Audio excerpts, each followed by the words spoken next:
Great. So, an easy question to start with. That's fair. What do you worry about? You know, I can worry about so much. No, I think that being a leader of such an important and large company, of course, there are many things that you think about, but I think that the speed of transformation becomes the most important. You don't want to transform too quick, not too slow. You have a large company with 114,000 employees in 180 countries. You need to do this in a very organized way. And I think that's what keeps me awake. Are we doing it too fast or are we doing it too slow? The executive team that I have with me, we're always debating the speed and pace of it. I think that's what keeps me awake. There are a lot of other things that can happen as well, but I think that that is probably the thing that is the most challenging and difficult. Okay, yesterday we had a presentation from Eva Hamilton from Swedish Public Television, and there was very strong opinions about net neutrality. What do you say about net neutrality and the importance in society? I think that, I mean, sometimes I think that people tend to make the question so simple and saying yes and no to net neutrality. I think that that's really not the right way to attack it. I mean, first one need to understand, everyone should have access to internet. I mean, there should be no discrimination on that. And that's why I'm talking about the digital inclusion will have huge impacts. But on the flip side, I mean, if you at least have listened to 5% of what I've been talking about right now, if we're going to unleash all the efficiencies of the network in the future, it will be different requirements for different applications, different devices, and different industries.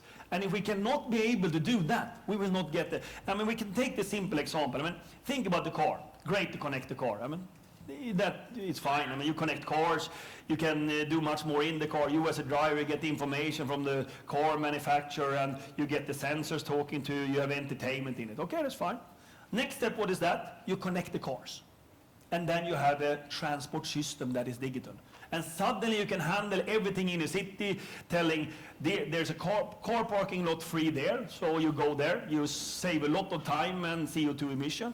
You can steer the traffic in the city, you can move the traffic in the city. Enormous efficiencies.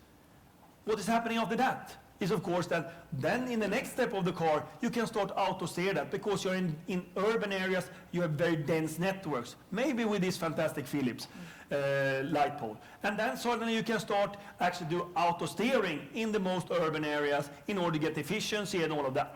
And then you think about net neutrality. Of course, we need to have a certain requirement for those cars that are auto-steered. You don't want somebody downloading video in the middle No, of it. I don't. I mean, they need a very low latency in order to have that. And of course, we need to give them that latency. We need to prioritize that latency because it's a benefit for the society and a benefit for all the ones living in city. So of course, we need to have differentiation of services. If not, we're not going to unleash it. That's not saying that we don't want people to have access to internet and everybody should have the same, no discrimination. And I think that sometimes people tend to make the question too easy. And I'm not in that guy that want to make it too easy, because I want to have all the efficiencies. At the same time, I want everybody to have the access. And that's why I think that this question is much larger than saying yes or no to net neutrality. I say yes to net neutrality, I say no to net neutrality, because it's a much bigger question. Okay. And that's what I'm talking to everyone I meet, and I will continue to do so, even to the people from public services in Sweden. Okay. All right. So we've got microphones on either side. We have time for 2 or 3 questions. With short answers, I guess. With short answers, yes, please. Any questions from the audience? I see a hand up over here. Okay. We have seen. Okay. Yeah. Due to the evolution, more and more people are connected. That's a great evolution.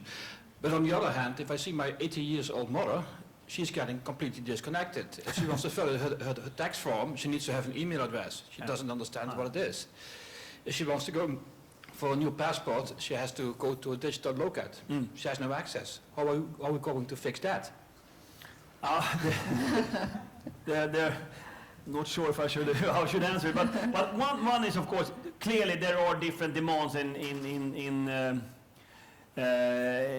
a society. We're going to have old people, we're going to have young people that might not have it. And of course, governments need to handle that as well. I mean, they cannot totally digitalize. On the other hand, as the generations are getting old right now, they will have been living with this digitalization, and they will be much more, of course, in tune with it. So, but of course, some have not been part of that. So I think it's an evolution that is going to happen. Then, of course, if you're a government, you need to think about all the different sectors and generation in a country. So I think that's very important.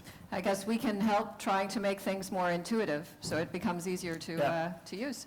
Other questions? No questions? You have up there. Okay. You have there. They're behind the pillars. Behind the pillars. Sorry, I was hiding. Yeah, we know. We hear a lot about Facebook and Google investing in drones and balloons and things like that to cover large areas of the world that wouldn't get cellular coverage. Are you investing in those things too? I think that first of all, I mean, as I said before, I mean, private money with the technology we have will get us to 92% of the Earth population mobile coverage. I think that's just amazing. It's a reason for that, because the cost is going down because we use the same technologies. Then, of course, the last 8%, here it might be that you start looking into other solutions, but don't think that we will gain those 8% by using new technologies. You need to use the standard technology. It's a reason why a smartphone is coming down from $200, $150, $100, $50, because we use the same technology. Then, of course, the power grid will be challenging in the last 8%. You need to think differently there.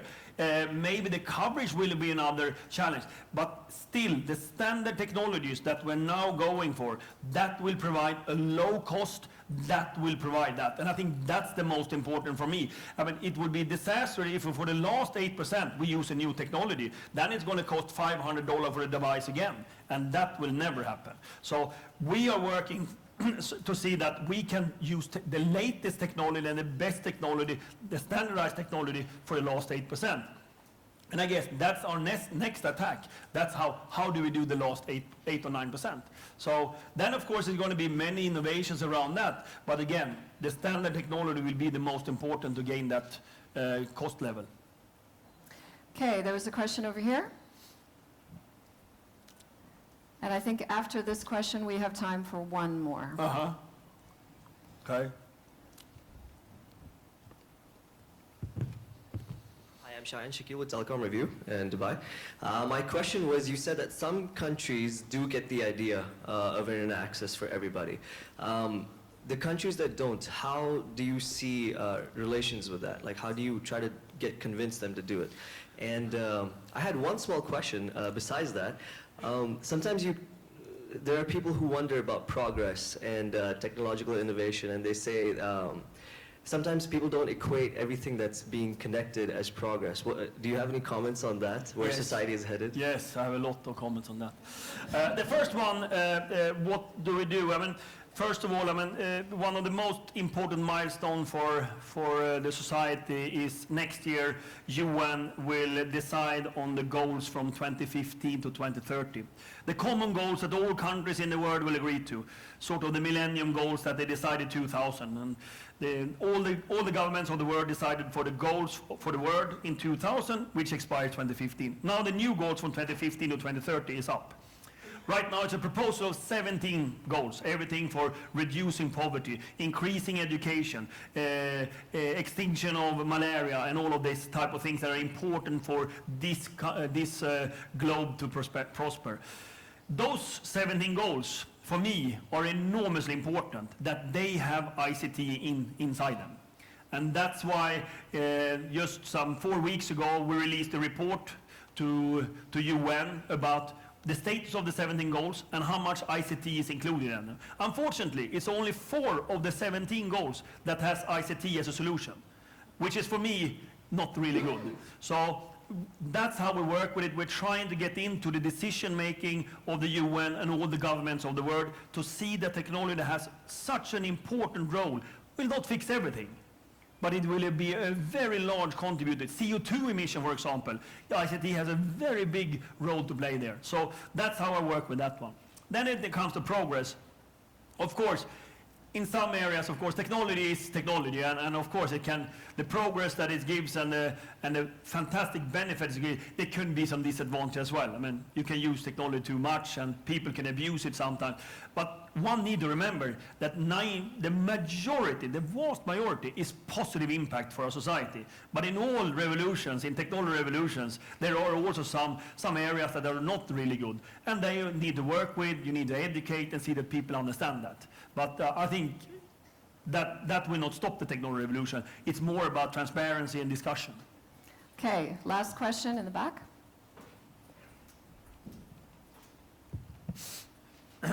Hi. I think the 5 billion on R&D is commendable, and certainly the network standards are critically important.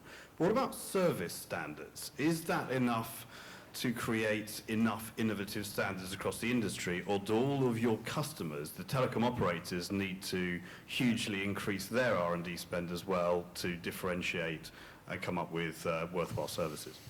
So two answers to that one. I mean, one is, of course, that a lot of the things happening right now from different industries, your question is around how much standardization is for healthcare applications or machine to machine or things like that. And of course, here we are still some work to be done to standardize it in order to get all the efficiencies globally. But we are in the beginning of it.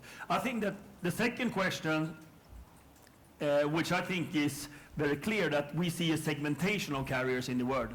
A segmentation that some are actually saying that we're going to focus on the network and continue where we were before, and thinking that is their right space to be. They don't do much investment in going into new industries, building platforms for new services. They stay there. On the other hand, we see very advanced operators that not only invest a lot in the network, they transform the whole IT in order to handle numerous devices, numerous data servers, and then they go into new industries. I mean, we see operators in the US competing in home surveillance, using the mobile network because the coverage.